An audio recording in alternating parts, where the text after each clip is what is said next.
At 0730 on September 18, 1944, Private First Class Arthur Jackson pressed his body against a coral outcrop on Peleliu Island, watching Japanese machine gun fire tear apart the Marines to his left. 19 years old. 3 days on this island. 0 confirmed kills. The Japanese had built 12 reinforced concrete pillboxes in a half-moon arc across the southern peninsula, each one housing between 5 and 35 enemy soldiers. 3 days earlier, the 1st Marine Division had landed on Peleliu, expecting a 4-day operation. Major General William Rupertus had told his men they would secure the island by the weekend. He was wrong, by 70 days. On D-Day alone, nearly 1,300 Marines fell on the beaches. The Japanese had changed tactics. No more banzai charges, no more suicidal rushes into American machine gun fire. Instead, Colonel Kunio Nakagawa had built a fortress. His 10,000 defenders waited in caves and concrete bunkers connected by 500 yards of tunnels. They let the Americans come to them. By September 18th, the 1st Marine Regiment had taken 70% casualties. 7 out of 10 Marines who landed with that regiment were dead or wounded. The 7th Marines, Jackson's regiment, had pushed into the southern sector. Their mission was simple: clear the Japanese defensive positions blocking the advance toward the airfield. The problem was the pillboxes. Japanese engineers had built them into the coral ridges with walls 3 feet thick. Each pillbox had overlapping fields of fire with its neighbors. Attack one position, and 2 more would cut you down from the flanks. The Marines had tried grenades. The grenades bounced off. They had tried rifle fire. The bullets sparked against concrete and ricocheted into the coral. They had tried rushing the gun slits. The bodies piled up in front of those concrete walls. Jackson's platoon had advanced 200 yards that morning before the left flank stalled completely. A large pillbox dominated the approach. Every time a Marine moved, that pillbox fired. The platoon could not advance. They could not retreat. 3 men had already died trying to find a way around it. The standard Marine Corps solution was to call in tanks or artillery. But the terrain on Peleliu did not allow tanks in this sector. The coral ridges were too steep, the approaches too narrow. Artillery could not hit the pillboxes without destroying the Marines pinned down in front of them. Someone had to cross 150 yards of open ground, reach that pillbox, and destroy it from close range. The Japanese inside would see anyone coming. They had machine guns, they had rifles, they had grenades. The mathematics were brutal. A man running across open ground moves at roughly 15 yards per second under combat conditions. 150 yards meant 10 seconds of exposure. The Japanese Type 92 machine gun fired 450 rounds per minute. In 10 seconds, a single machine gun could put 75 bullets into that kill zone. The pillbox had at least 2 machine guns. No Marine could survive that crossing. The officers knew it. The sergeants knew it. Jackson knew it. But Jackson also knew something else. He knew that every minute his platoon stayed pinned down, more men would die. He knew the left flank had to move, or the entire advance would collapse. And he knew that waiting for a solution that might never come was just another way of dying.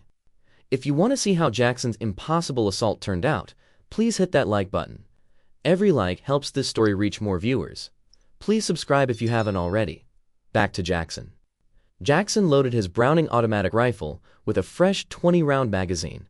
He stuffed his pockets with as many grenades as he could carry. Then he looked at the 150 yards of open coral between him and 35 Japanese soldiers. The morning sun beat down on Peleliu. Temperature was already climbing past 100 degrees, and Arthur Jackson, 19 years old, had just decided to do something that should have been impossible. Jackson did not wait for permission. He did not ask his sergeant. He did not coordinate with the Marines on his right.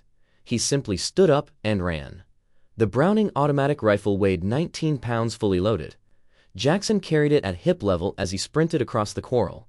The BAR fired 30 caliber rounds at a rate of 550 per minute.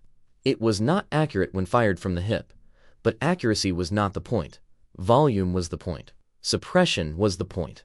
The Japanese in the pillbox saw him immediately. Their Type 92 machine guns swiveled toward the running Marine. Bullets cracked past Jackson's head. Coral chips exploded around his feet. The air filled with the sound of Japanese automatic weapons. Jackson fired back without stopping. He kept the BAR's trigger pressed and swept the muzzle across the pillbox's firing slit. His bullets would not penetrate 3 feet of concrete, but they would force the Japanese gunners to duck. They would buy him seconds, and seconds were all he needed. The distance closed. 100 yards, 80 yards, 60 yards. Jackson's magazine ran dry. He dropped behind a coral boulder, slammed in a fresh magazine, and ran again. The Japanese gunners had recovered. Their fire intensified. Bullets kicked up coral dust inches from Jackson's boots. 40 yards, 30 yards, 20 yards. At close range, the geometry of the pillbox worked against its defenders. The firing slits that gave the Japanese such excellent fields of fire also limited their angles. Jackson reached the blind spot directly beside the main aperture. The Japanese inside could hear him. They could not shoot him. Jackson had carried more than just ammunition in his pockets. He had brought white phosphorus grenades. He had brought fragmentation grenades. And another Marine, following Jackson's charge, had brought something else. 40 pounds of plastic explosive. White phosphorus burns at 5,000 degrees Fahrenheit. It ignites on contact with air and cannot be extinguished with water. Jackson pulled the pin on his first phosphorus grenade and shoved it through the firing slit. The screaming started immediately. Japanese soldiers stumbled out of the pillbox with their uniforms on fire. Their ammunition belts began cooking off, bullets exploding around their waists. Jackson shot them as they emerged. His BAR cut them down before they could raise their weapons. But 35 men occupied that pillbox. Phosphorus alone would not kill them all. Some had retreated deeper into the structure. Some were already returning fire through secondary apertures. Jackson grabbed the explosive charges. 40 pounds of composition C2 plastic explosive. He had a 30-second time fuse. He had one chance to place the charge correctly. He shoved the entire package through the main firing slit. Then, he ran. Jackson dove into a shell crater and curled into the fetal position. He covered his head with his arms and pressed his body against the coral. The explosion lifted the pillbox off its foundation. Concrete, logs, and body parts flew 60 feet into the air. The blast wave slammed into Jackson's crater. Debris rained down around him. A piece of concrete the size of a football landed inches from his head. When the dust settled, the pillbox was gone. 35 Japanese soldiers were dead. Jackson stood up. His ears rang. His hands shook. But he was alive. And 200 yards ahead, 11 more pillboxes still poured fire into the Marine lines. The logical thing to do was return to his platoon. Report success. Let someone else handle the remaining positions. Jackson did not do the logical thing. He reloaded his BAR, checked his remaining grenades, and started walking toward the next pillbox. The second pillbox sat 80 yards northwest of the first. Smaller than the main bunker, 5 Japanese soldiers inside, 2 machine guns covering the approach. Jackson had lost the element of surprise. The Japanese in the remaining 11 positions had heard the explosion. They had seen their largest bunker disappeared in a column of smoke and debris. They knew an American was coming. Jackson used the terrain. Peleliu's coral ridges created natural channels between positions. A man who knew how to read the ground could move from cover to cover without exposing himself to more than one pillbox at a time. Jackson had spent 3 days watching how the Japanese defensive network operated. He understood their blind spots. He approached the second bunker from its eastern flank. The coral here rose in jagged formations that blocked the firing slit's angle. Jackson crawled the last 30 yards on his belly, dragging his BAR through the volcanic rock. The Japanese inside heard him. They could not see him. They began throwing grenades blindly over the bunker wall. Japanese Type 97 grenades had a 4-second fuse. Jackson counted the explosions, waited for the pause between throws, then moved. He reached the bunker wall and pressed his back against the concrete. His phosphorus grenades were gone. He had used them all on the first position, but he still carried fragmentation grenades. He still carried his BAR. And he had learned something from the first assault. Japanese pillboxes had ventilation shafts, small openings in the roof designed to prevent carbon monoxide buildup from weapons fire. The shafts were only 4 inches wide, too small for a grenade, but not too small for a rifle barrel. Jackson climbed onto the bunker roof. He found the ventilation shaft. He shoved the muzzle of his BAR into the opening and emptied an entire magazine straight down.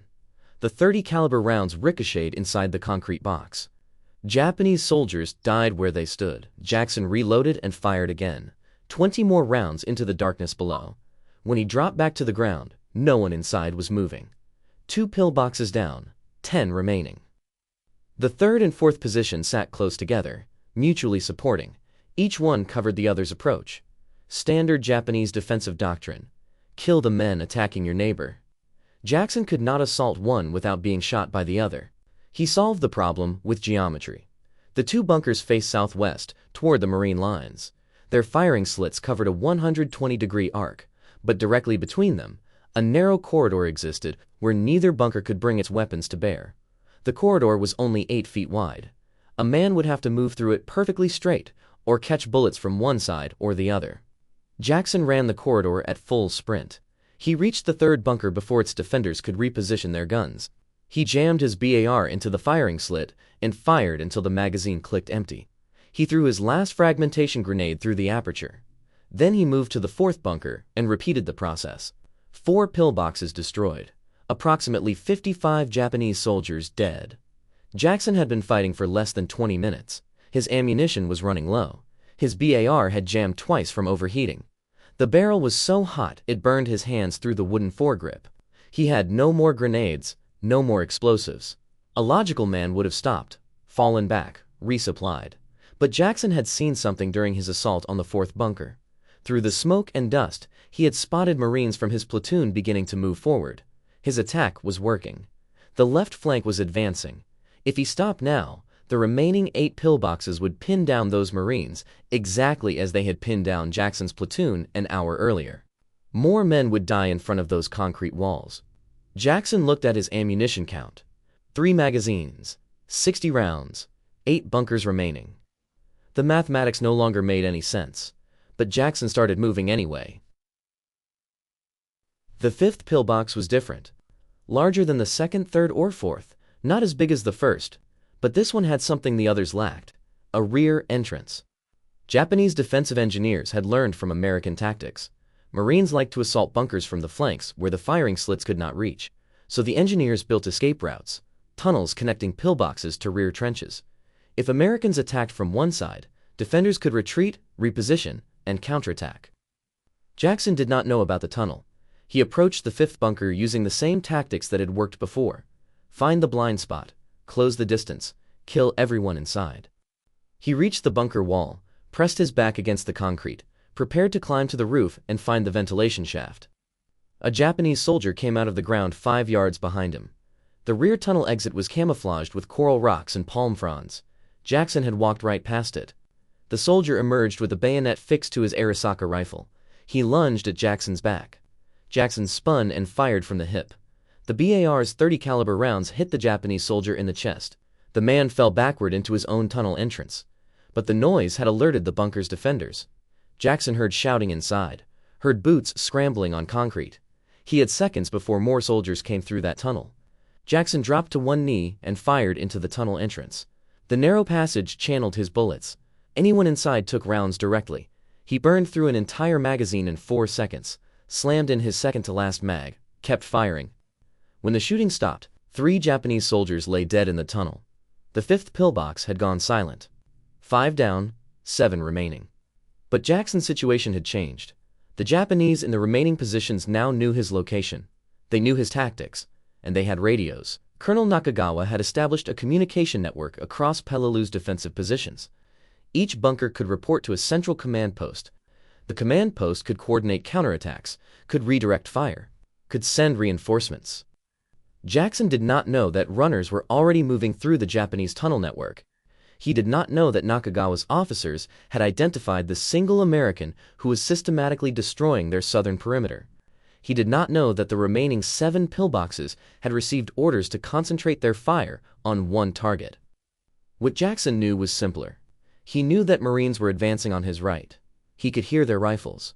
He could hear their sergeants shouting orders. His assault had broken the defensive line's cohesion. The Japanese could no longer coordinate their fire against multiple threats. They were reacting instead of controlling. The 6th pillbox sat on elevated ground, a coral ridge 15 feet higher than the surrounding terrain. The position gave its defenders excellent visibility. They could see Jackson coming from 200 yards away. Jackson could not sneak up on this one. He could not find a blind spot. The Japanese had clear sightlines in every direction. He had one magazine left, 20 rounds. A Marine rifle squad appeared on Jackson's right. 6 men who had pushed through the gap Jackson had created. Their sergeant saw Jackson crouched behind a coral boulder, saw the elevated bunker, saw the impossible geometry. The sergeant did not give orders, did not coordinate. He simply pointed at the bunker and led his men forward. 6 Marines and Jackson attacked simultaneously from 2 directions. The Japanese gunners could not cover both approaches. They chose to fire on the larger group, the rifle squad. Jackson reached the bunker while the defenders were distracted. He climbed the coral ridge from its blind side. He found the ventilation shaft. He shoved his BAR into the opening, 20 rounds, his last magazine. He made every bullet count. The 6th pillbox fell silent. The sergeant's rifle squad had taken casualties, 2 wounded, 1 dead. But they were still moving forward, still fighting. Jackson looked at his empty weapon, looked at the 6 remaining pillboxes. He needed ammunition. He needed grenades. He needed help. For the first time since his assault began, Arthur Jackson was not alone. The Japanese response came within minutes. Colonel Nakagawa's command post had tracked the destruction of 6 defensive positions in less than 30 minutes. 1 American had killed approximately 60 soldiers. The southern perimeter was collapsing. Nakagawa faced a tactical problem. His defensive doctrine depended on interlocking fields of fire. Each pillbox protected its neighbors. Remove 1 position, and the network weakened. Remove 6, and gaps appeared large enough for entire Marine platoons to exploit. The colonel dispatched a counterattack force, 40 soldiers from his reserve company. Their orders were simple: seal the breach, kill the Marine who had caused it, restore the defensive line. Jackson did not know reinforcements were coming. He was busy scavenging ammunition from dead Japanese soldiers. Arisaka rifles used different ammunition than his BAR. Useless. But Japanese soldiers also carried grenades. Jackson collected 7 Type 97 fragmentation grenades from the bodies around the 6th pillbox. He collected 2 Type 99 magnetic mines designed for use against tanks. He could not find more BAR magazines, but he had found a dead Marine's M1 Garand near the 3rd bunker. The Garand held 8 rounds of .30 caliber ammunition, same caliber as his BAR. Jackson improvised. He stripped ammunition from the Garand's clips and hand-loaded individual rounds into his empty BAR magazines. Slow work, tedious, but it gave him 40 rounds, 2 full magazines. The rifle squad that had helped him take the 6th pillbox was reorganizing. Their sergeant had been hit in the shoulder, still functional, still giving orders through hand signals. The squad had lost 1 man dead and 2 wounded. 3 Marines remained combat effective. Jackson and the 3 Marines prepared to assault the 7th pillbox when the Japanese counterattack hit. 40 soldiers emerged from a tunnel entrance 200 yards north. They moved in 2 columns. No banzai charge, no screaming, just disciplined infantry advancing through the coral ridges with rifles ready. The Marines saw them first. The squad's BAR man opened fire. His weapon jammed after 3 rounds. Coral dust had fouled the mechanism. He dropped behind cover and began clearing the stoppage. Jackson stepped into the gap. He braced his BAR against a coral outcrop and fired controlled bursts. 5 rounds. Pause. 5 rounds. Pause. He could not afford to waste ammunition. Every bullet had to hit. The Japanese formation scattered. Soldiers dove behind rocks.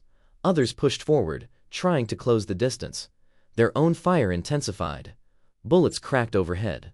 Coral fragments sprayed Jackson's face. The 3 Marines added their Garands to the fight. 8-round clips. Aim. Fire. The distinctive ping of empty clips ejecting punctuated the chaos.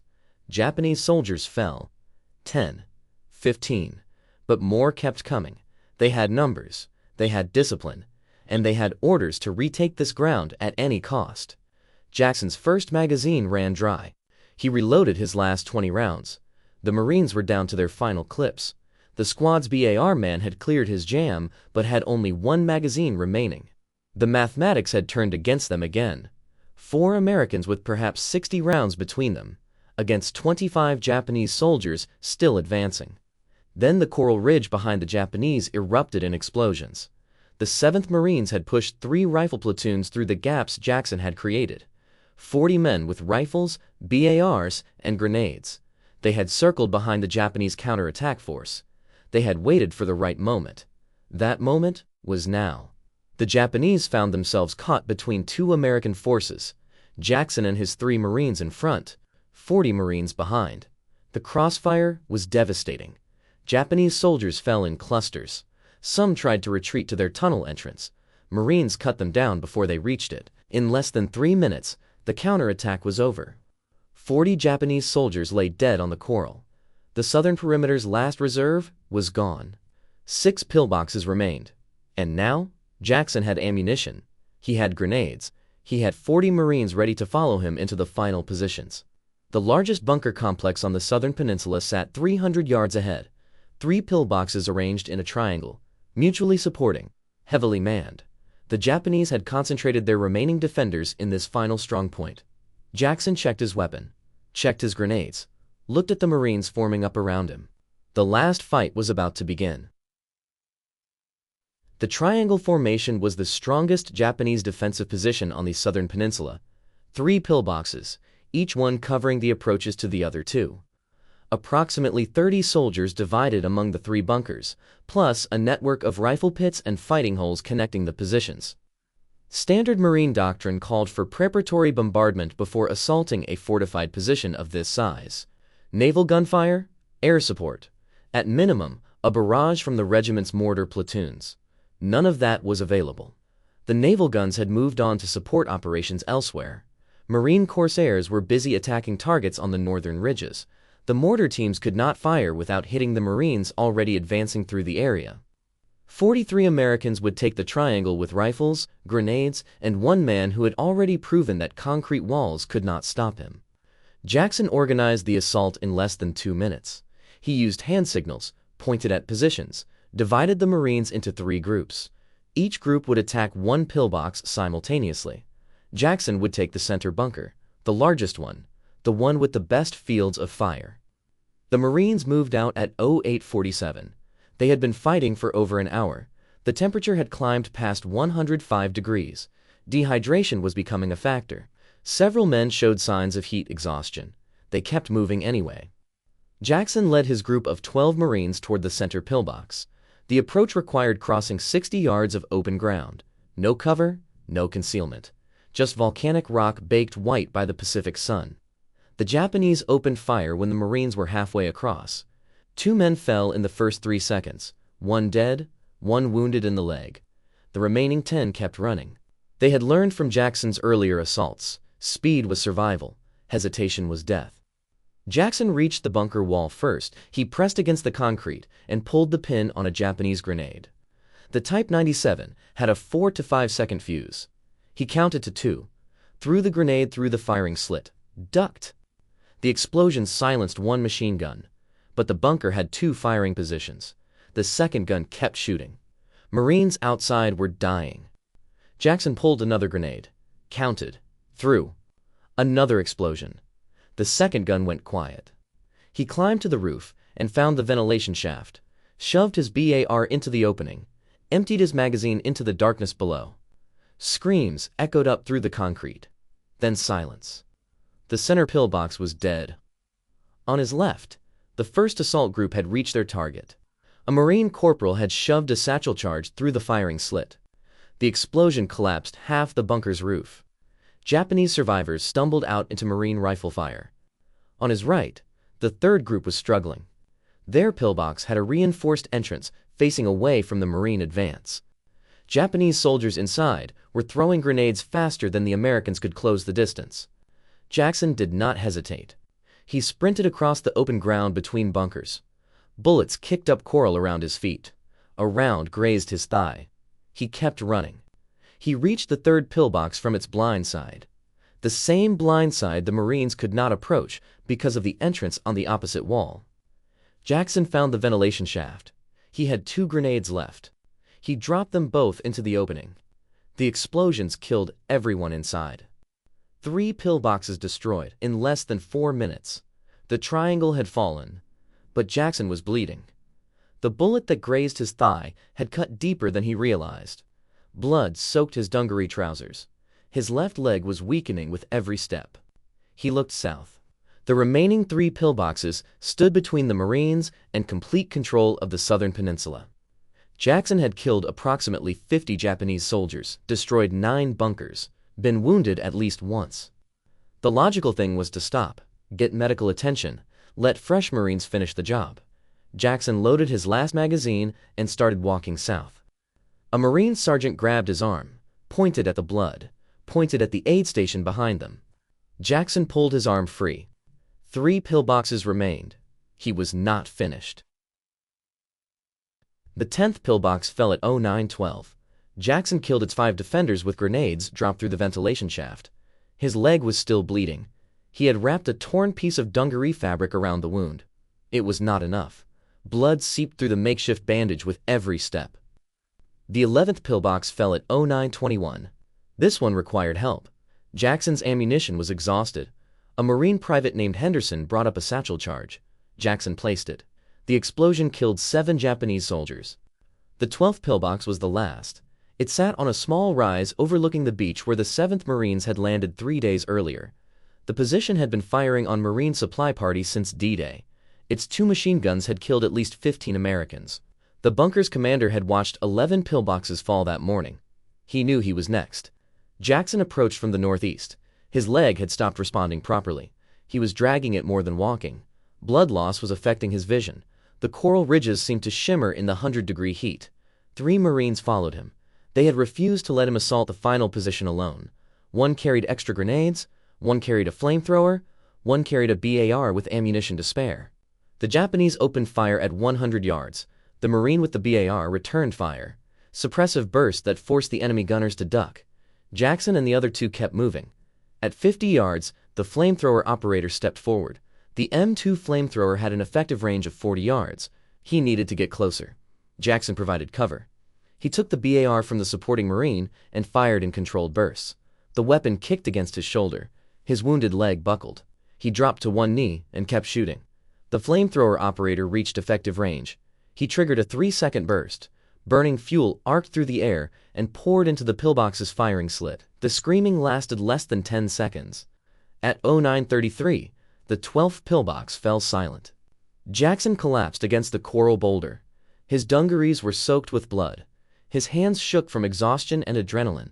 His BAR lay across his lap, barrel still hot from the final assault. In approximately 90 minutes, Private First Class Arthur Jackson had destroyed 12 Japanese pillboxes and killed 50 enemy soldiers. He had broken the southern defensive line. He had enabled his platoon's advance. He had changed the tactical situation on an entire sector of the island. Navy corpsmen reached him within minutes. They cut away his blood-soaked trousers and dressed the wound. The bullet had passed through muscle without hitting bone or artery. Jackson would keep his leg. He would also keep fighting. 3 days later, still limping, Jackson was back in combat. Word of his assault spread through the 7th Marines within hours. Officers who had watched the attack from observation posts described what they had seen. A single Marine charging positions that should have required company-level assaults.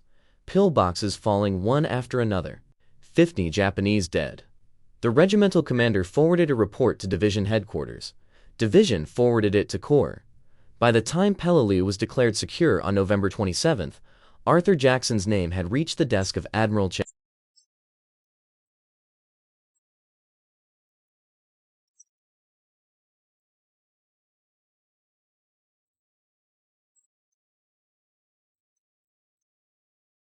On October 5, 1945, President Harry Truman stood in the White House. 13 months had passed since Peleliu. The war was over. Japan had surrendered. And Arthur Jackson, now 20 years old, stood at attention while the president placed the Medal of Honor around his neck. Truman read the citation aloud.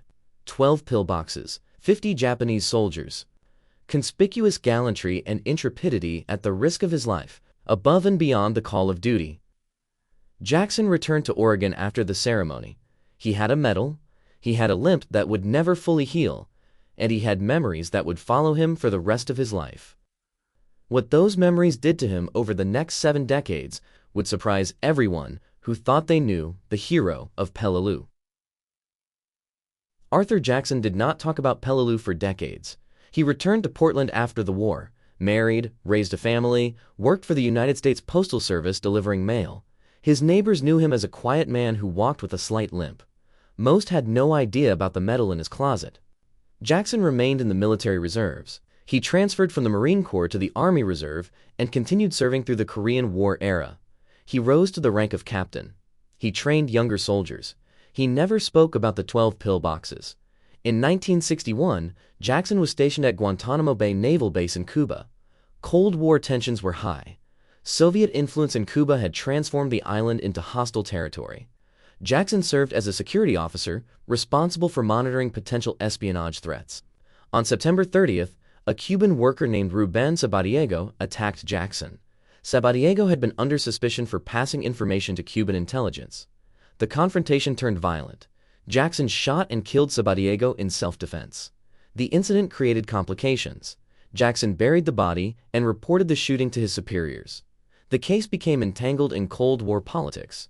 Jackson requested a court-martial to clear his name officially. The Marine Corps denied his request. In 1962, he left active service. The circumstances haunted Jackson for years. He had killed 50 men on Peleliu and received the Medal of Honor. He had killed one man at Guantanamo and received only silence. But time has a way of restoring perspective. Jackson continued his reserve service in the Army until 1984. He retired as a captain with 40 years of combined military service. He moved to Idaho. He began speaking publicly about his experiences. He visited schools. He talked to veterans groups. He shared what he had learned about courage and fear and the cost of survival. In 2011, at age 86, Jackson visited the USS Peleliu. The Navy had named an amphibious assault ship after the battle where he had earned his medal. Jackson walked the decks. He spoke to more than 1,000 sailors and Marines assembled in the hangar bay. He told them about the 14-pound canned ham his mess sergeant had made him carry during the landing. He told them about the pillboxes. He told them about the men who did not come home. He presented the ship's captain with his Medal of Honor flag, one of only 2 flags each recipient receives. The captain had it framed and placed in the ship's Hall of Heroes, alongside photographs of the 8 Marines who earned the Medal of Honor at Peleliu. Jackson was the last surviving Medal of Honor recipient from that battle. On June 14, 2017, Arthur Jackson died in Boise, Idaho. He was 92 years old. Marine Corps body bearers from Bravo Company, Marine Barracks, Washington, carried his remains. Full military honors marked his burial at the Idaho State Veterans Cemetery. 50 Japanese soldiers had tried to stop one 19-year-old Marine on September 18, 1944. Every single one of them died. The Marine lived another 73 years. If this story moved you the way it moved us, do me a favor. Hit that like button. Every single like tells YouTube to show this story to more people. Hit subscribe, internal notifications. We are rescuing forgotten stories from dusty archives every single day. Stories about Marines who charged concrete bunkers with nothing but rifles and grenades. Real people. Real heroism. Drop a comment right now and tell us where you are watching from. Are you watching from the United States? United Kingdom? Canada? Australia? Our community stretches across the entire world. You are not just a viewer. You are part of keeping these memories alive. Tell us your location.